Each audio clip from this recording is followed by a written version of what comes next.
You'll remember in the last passage there were in total 3 different classes of Gallic society which Caesar talked about. But you'll note that the third one, which he spent some time talking about, he says that they are almost considered slaves, right? Paene servorum habetur loco.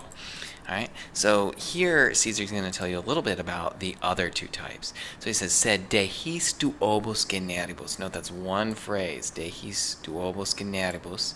You have alterum est druidum, alter equitum. Here, note that these 2 UMs are not agreeing in case, number, and gender with alterum. Rather, these are genitives. All right, these are genitive plurals of the third declension. So you have alterum and alterum. Remember, even though alter literally means another, when you have a construction like this, alterum, alterum, you have one and then the other. So one is druidum, the other is equitum. All right, so illi rebus divinis intersunt sacrificia publica privata procurant religiones interpretantur. Note what you do not have here are conjunctions. This is known as asyndeton, right? There's no conjunctions here. You would ordinarily have illi rebus divinis intersunt et sacrificia publica ac privata procurant et religiones interpretantur.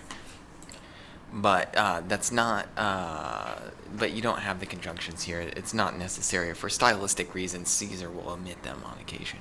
Okay, so here you have illi, and note that there's going to be an implied contrast between illi and hos in the next part of the reading. So you have illi, they, and this is referring to the Druids. So they, illi, the Druids, right? Rebus divinis intersunt. They are intersunt. They are among, or they take part in the rebus divinis. They procurant for the sacrificia publica ac privata, and they religiones interpretantur. Note here that this is a deponent verb, so don't translate this passively. Right? So that's what the Druids do. Then you have ad hos. Note that here he uses illi as a nominative, but then when he talks about the equites, the knights, he uses ad hos rather than using them as the subject.